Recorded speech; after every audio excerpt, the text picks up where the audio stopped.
So let's talk about tariffs. What are your thoughts around what's been going on with pricing? And Well, the first round of tariffs came, I think, in April. It was a bit of a shocker. South American flowers was 30%, then it went to 10%. yeah, The way we have been dealing with it is a lot of the growers have picked up half of the tariffs, so of the 10%, and so it's sort of absorbed for now. I see. The big question is what's going to happen in August if they make a decision on tariffs, as we led to believe. I think it's not going to be outrageous. I hope it sticks around 10%, Yeah, not 30%, but people are going to have to be creative with their designs. We have to watch what we purchase. We're luckily having a lot of domestic production, especially now from March to October, so it hasn't really affected too much. right. And do you think florists should start increasing their prices, or? Well, florists need to do their business homework. Yeah. What we do as a wholesaler, we look at prices and margins every week. Yeah, Why? Because we buy some crazy flowers that are out of season, and they may cost, 40% more this time of the year because people have to have a white double tulips in August, which is available if you want to pay the price, or lily of the valley. right. So we constantly adjust our pricing. We have to, and that's what florists should do for an arrangement. When they quote a price, when they do their work, look what it costs and make sure you get compensated for your artistry, Right. your artwork. Yeah, and most of that is from florists needing it for a wedding or event, that specific flower that might be out of season. Yeah, but you have a lot of flexibility there because we work with color schemes. I think you're going to talk to Jenna and Debbie about Yeah. what's trendy. Right. And so with color schemes, for instance, this arrangement here, it's beautiful, but it is, to me, it's overloaded with flowers. It's Right. gorgeous. Yeah, but it's absolutely stunning. if the budget is a little smaller, there's no budget here, by the way. This is from our happy hour cart, meaning flowers that haven't sold or passed their prime. Very nice. But you can make the same effect with less flowers. Yes, in right. this Yeah, arrangement. yeah, and save some money on that. Yeah, you just have to be creative, and you go to a restaurant, you order food, and Yeah. you see the prices of food and steaks and That's right. salads. Everything is up. Yep. So Or the steak is a little smaller. or the steak is a little smaller. A There little you less go. mashed potatoes. Yeah, yeah. So we can have that with flowers as well. Put a little less in the vase. Be creative. Right. But still give the same artistry and the feeling. Exactly. That, Yeah.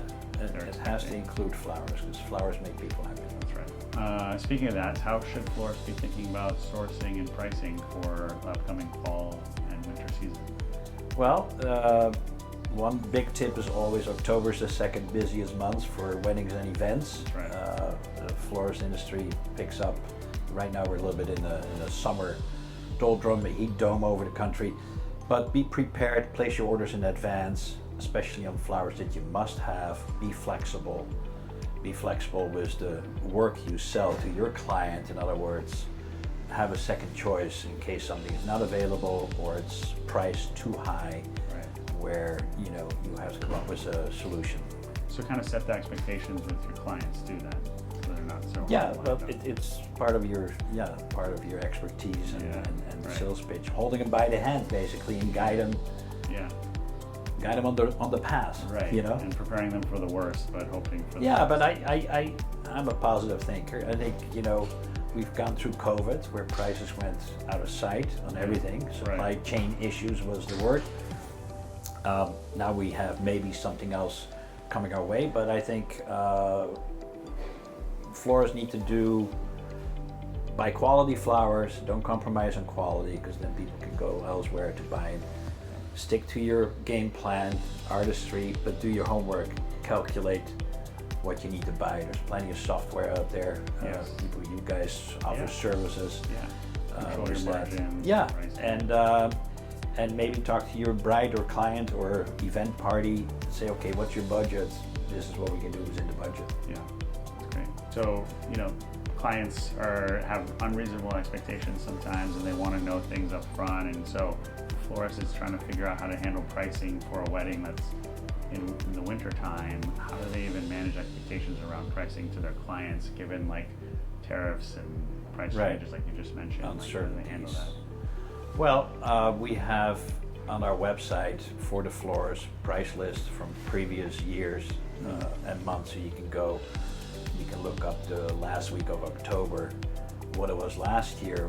You have an indication what it will be. Fluctuations that happen. Yeah, and then of course we have no control over crop changes but generally speaking, then you can add a percentage if you know what the general tariff is. We have the advantage right now is the domestic flowers. Of course, growers here will look at what imported flowers are costing, and if they go up, yeah, they could be inclined to raise their prices. Their costs are going up. But I think it's manageable to explain when you negotiate a contract for an event to say subject to change. We have exchange rate changes right now with Holland, the dollar and the euro. When I buy tulips for the winter season, standing order, is subject to change or adjustments can be made, and that's usually acceptable to most clients. Yeah, I mean, and I think now the global conversation around tariffs and things makes people understand that the prices are fluctuating and it's not easy to predict what's going to happen in the future. Nothing is set in stone. That's right, yes. It's a little unpredictable, but you know. That's the beauty of it. It's also stressful for some people. But stressful or beautiful. When you buy more flowers, it's less stressful, right? That's right. So Florabundance has been a proud partner of BloomNation, and we have you on that partnership program to have access to our community of florists and expand your reach. Can you tell us a little bit more of that? Would you recommend it? What are your thoughts around this program? Yeah, we are proud to be a partner with BloomNation. We wanted to reach your top clients that have wedding and events and looking for flowers other than what you can get at any wholesaler, because we're a little bit different. So I highly recommend it for that. You know, we like to get the customers cultivated, understand what we do different. Is trust your wholesaler, trust your salesperson. They will work for you, and let them put together what you need for an event or every day for that matter. Great. And so BloomNation just celebrated its 14th birthday, but I noticed that you guys are celebrating your 30th, so you're a little bit older. That's a big accomplishment, 30 years in the business. A little more mature. Yeah, more mature, wiser and better. Well, we've learned a lot over the past 30 years, and we know that there's a lot of florists and designers out there that are looking for specialty flowers especially. We go out of our way when you talk to our buyers, sales manager, Debbie Klein, we go out of our way to source things. Cool stuff is what we're known for, unique flowers. If you give us advance notice and you have a flower wish list for a certain time, a good chance we'll get it for you. That's great. Yeah. Well, Joost, thank you so much for being part of this interview. We always love working with you and talking to you about the industry, trends, and things. So this has been really welcoming us to your home. It's lovely. And you're right down the road, so come on by more often. Love that. Love to see you. Thank you. Thank you.